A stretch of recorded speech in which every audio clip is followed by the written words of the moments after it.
तुम जैसा कर्म करना चाहो वैसा कर्म भी कर सकते हो और क्षुद्र इंद्रियों के भोगों को भोगना चाहो तो जिंदगी भर भोगते रह सकते हो, भोगों के कीड़ा बन सकते हो। परंतु राजा भर्तृहरि ने कहा है कि भोगा न भोक्ता वयमेव भोक्ता।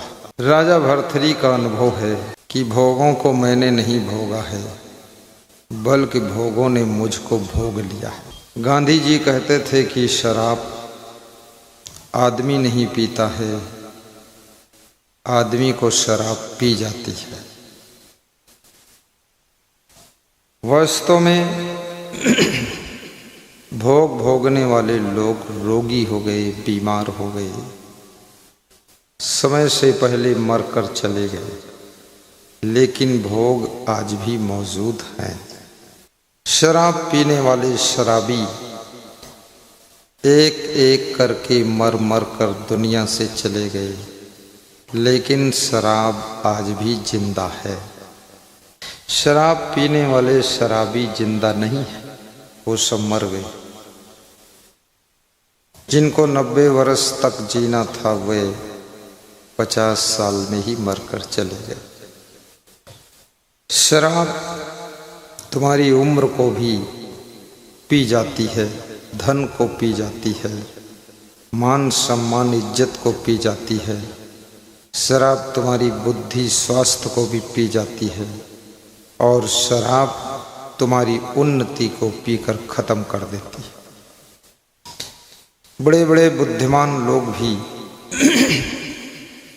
शराब की आदत में फंसने के बाद साधारण गरीबी की जिंदगी जी रहे। एक तरफ कमाते हैं, दूसरी तरफ गंवाते हैं।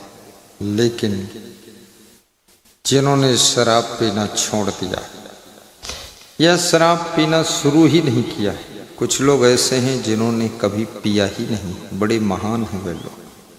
कुछ लोग ऐसे भी हैं जिन्होंने कभी छुआ भी नहीं, शराब छूते ही नहीं। और कुछ लोग ऐसे हैं जो शराब कोई दूसरा पिला देता है तो पी लेते, अपने पैसा से नहीं पीते। और कुछ लोग ऐसे हैं जो खुद नहीं पीते हैं लेकिन दूसरों को पिला देते हैं कि तुम बर्बाद हो जाओ। बड़ा विचित्र संसार है। एक सज्जन कह रहे थे, जिसके परिवार को बर्बाद करना हो उसके लड़कों को शराब पीना सिखा दो। 10,000 रुपये खर्च कर दो, रोज 100 रुपये की पिला दो और 3-4 महीने में सबको आदत बना दो। धीरे धीरे वे सब बेचकर पी लेंगे, दुश्मन बिना मारे मर जाएगा। कितना लोग होशियार है। याद रखना, ये शराब का नशा करोड़ों लोगों की दुर्दशा कर चुका है। शराब के नशे में चूर लोग चकनाचूर हो जाते हैं। इसलिए नशा करना है तो सत्संग का नशा आपके ऊपर चढ़ना चाहिए। जीवन राम भगवान को मिला था, यही कृष्ण भगवान को मिला था, यही जीवन मीराबाई, शिवरी, ध्रुव, प्रहलाद, सूरदास, तुलसीदास, कबीर साहिब को मिला था।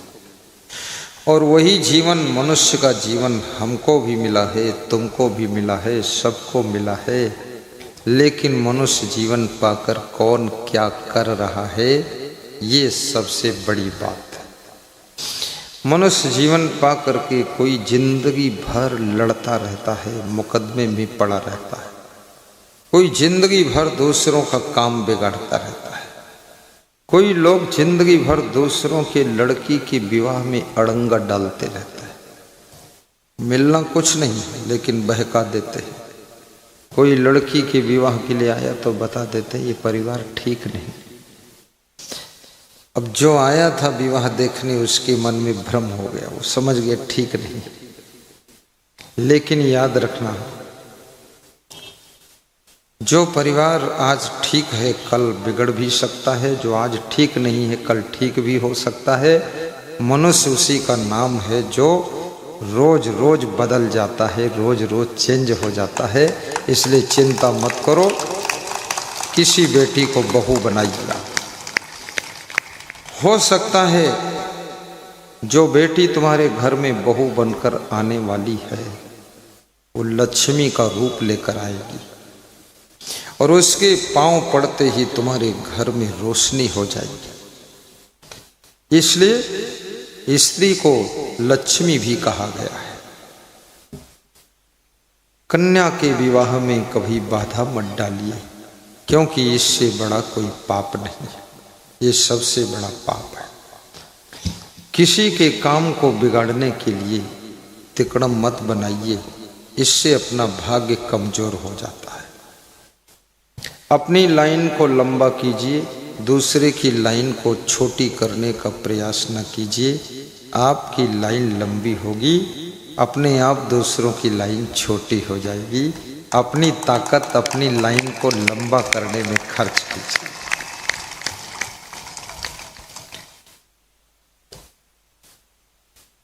राम नाम बिनु मिथ्या जन्म गंवायो। कबीर साहब ने राम शब्द की कितनी महिमा गाई। कबीर साहब राम शब्द का सम्मान कर रहे हैं। साहब कहते हैं एक राम वो है जो अयोध्या के राम है, जिनको जगत में भगवान माना गया है। और दूसरा राम आत्मा राम है जो सबके घट घट में बसा हुआ है। घटवासी राम और अयोध्यावासी राम। और घटवासी राम कभी कभी तुम कहते हो कि मैं भगवान को ढूंढ रहा हूं, भगवान कहाँ मिलेगा। भगवान को ढूंढते ढूंढते जिंदगी का सूरज अस्ताचल पर पहुंच गया है, भगवान से भेंट नहीं हुई। किसी नगर में एक राजा रहता था। राजा संतों की बहुत सेवा करता था और राजा ने गुरु भी बनाया था। सबको गुरु भी बनाना चाहिए। गुरु बिनु ज्ञान न उपजे, नहीं अज्ञान विनाश। बंदों गुरु और देव को जिनसे भ्रम तम नाश। गुरु ऐसे हैं जैसे जलता हुआ दीपक है। संसारी जीव ऐसे है जैसे बुझा हुआ दीपक है। बुझे हुए दीपक को जलाओ तो क्या करना पड़ता है, जलते हुए दीपक से थोड़ा सा टच कर दो तो बुझा हुआ दीपक भी जलने लग जाता है। लेकिन ये भी याद रखना, तुम्हारे बुझे हुए दीपक को जलाने का काम जो व्यक्ति करता है उसी का नाम गुरु है। गुकार रस्य अंधकार रस्त रुका रस तन निरोध कृत अंधकार विनश्यत्वात् गुरु रित्य विधीयते। जो तुमको अंधकार से प्रकाश की ओर ले जाता है, असत्य से सत्य की ओर।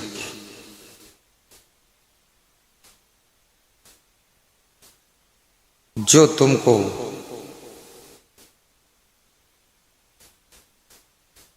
दुख से सुख की ओर ले जाता है, अज्ञान से ज्ञान की ओर ले जाता है, उसको गुरु कहते हैं। गुरु के बिना कल्याण शुरू नहीं होता है। इसलिए गुरु करे जान के पानी पिए छान के।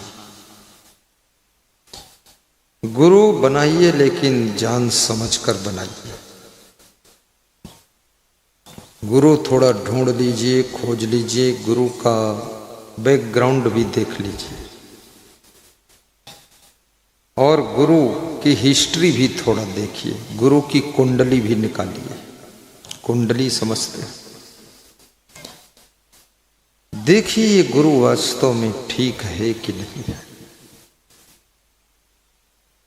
क्योंकि एक बार गुरु तुमने बना लिया तो तुम फिर उसमें फंस जाते हो, फिर गुरु बदलना बहुत कठिन है।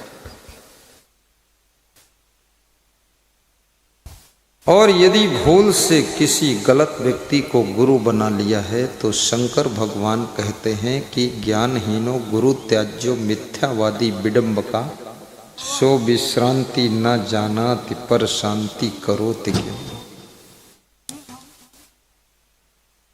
आशीर्वाद देता हूं, आशीर्वाद आशीर्वाद। जो ज्ञान से हीन है, मिथ्यावादी है, आडंबरी है, पाखंडी है, जिसके पास में खुद शांति नहीं है, प्रसन्नता नहीं है, खुशी नहीं है, उस गुरु को त्याग करके सच्चे अच्छे सदगुरु के शिष्य बनिए। लेकिन पहले वाले गुरु की निंदा न कीजिए, निंदा मत करो, क्योंकि जो पहले वाला गुरु है वही तुमको इस महान गुरु तक पहुंचाने में मदद किया। वो प्राइमरी का शिक्षक है। जब फर्स्ट बार डॉक्टर मोहन भागवत स्वयं सेवक संघ के सरसंघ चालक से भेंट हुई इंदौर में, तो उन्होंने मुझसे कहा मैं प्राइमरी का शिक्षक हूं और आप पीएचडी के प्रोफेसर हैं। बोले हम तो थोड़ा झंझट में रहते हैं, लेकिन आप सच्चे और अच्छे संत हैं। तो मैं जो उनको बताने गया था, फिर मैं संकोच कर गया कि मेरे को पीएचडी का गुरु बता रहे तो कुछ बात करना ठीक नहीं। वास्तव में जन्म के बाद गुरु का काम तुम्हारी माँ भी करती है। माँ बहुत कुछ सिखाती है, ऐसा करो वैसा करो। पिता भी सिखाता है, वो भी गुरु है। शिक्षक भी सिखाता है, वो भी गुरु है। तुम्हारे दादा दादी सिखाते हैं, वो भी गुरु है। लेकिन ये सब गुरुओं से पार होते होते ये सब व्यवहारिक ज्ञान देते हैं, भौतिक ज्ञान देते हैं, जीवन यापन का ज्ञान देते हैं, पारिवारिक ज्ञान देते हैं, सामाजिक ज्ञान देते हैं। पर एक गुरु ऐसा गुरु है जो सदगुरु है और जो आध्यात्मिक ज्ञान देता है, आत्मा का ज्ञान देता है, उसी को सदगुरु कहा जाता है और उसके चरणों में मन की डोरी बांधना है। बोलिए सतगुरु भगवान की जय, असंग देव सरकार की जय। दो ही रास्ते हैं, अध्यात्म और भौतिक रास्ता है। तुम्हारे पास में भी दो चीजें हैं, एक तो शरीर है जो भौतिक है, फिजिकल, फिजिक्स, और जो आत्मा है स्पिरिचुअल, वो आध्यात्मिक है। अध्यात्म से आत्मा को शांति मिलती है और भौतिक प्रगति से शरीर को सुविधा मिलती है। The facility is physical life. आपके शरीर को जितनी सुविधा चाहिए, भौतिक उन्नति कीजिए, धनवान बनिए, अच्छा मकान बनाइए, अच्छी गाड़ी रखिए। लेकिन आत्मा को शांति चाहिए तो आध्यात्मिक उन्नति कीजिए, फिर भक्ति कीजिए, सत्संग सुनिए, साधना कीजिए, थोड़ा ध्यान कीजिए, थोड़ा स्वाध्याय कीजिए और रोज मोबाइल के यूट्यूब चैनल में प्रवचन भी सुनिए। इसमें कौन कौन ऐसे श्रोता हैं जो रोज मोबाइल में प्रवचन सुनते हैं गुरुजी का? जरा हाथ उठाकर बताइए। ये रोज सुनने वाले लोग हैं, सोचिए, नीचे हाथ कर लो। आपको व्यास गादी आशीर्वाद देती है, तुम सब किस्मत वाले हो, क्योंकि मन बड़ा प्रपंची है। मन रोज रोज कुछ नया नया चाहता है। आपने 10 वर्ष पहले जो भजन सुने थे, गाना सुने थे, वे सब गाना बंद हो गए, भजन बंद, नए नए भजन चल रहे। जो 10 वर्ष पहले जिस डिजाइन का तुम कपड़ा पहनते थे, वो कपड़ा भी सब बंद है। अब नई नई डिजाइन के कपड़े आ गए। 20-20 वर्ष पहले, 40 वर्ष पहले जो गाड़ी तुमने देखी थी, एम्बेसडर, फिएट, वो सब गाड़ी बंद है। ट्रैक्टर भी एस्कार्ट, जीटर, HMT और T25, ये सब ट्रैक्टर भी बंद है। तुम्हें नया चाहिए, नई हवाएं चाहिए, नया संसार चाहिए। हर रोज तुम चाहते हो कि पत्नी भी बिल्कुल नित्य नूतन हो जाए, उसका रोज स्वभाव सुंदर से सुंदर हो जाए, उसका चेहरा भी बहुत रोज बदल जाए, अच्छा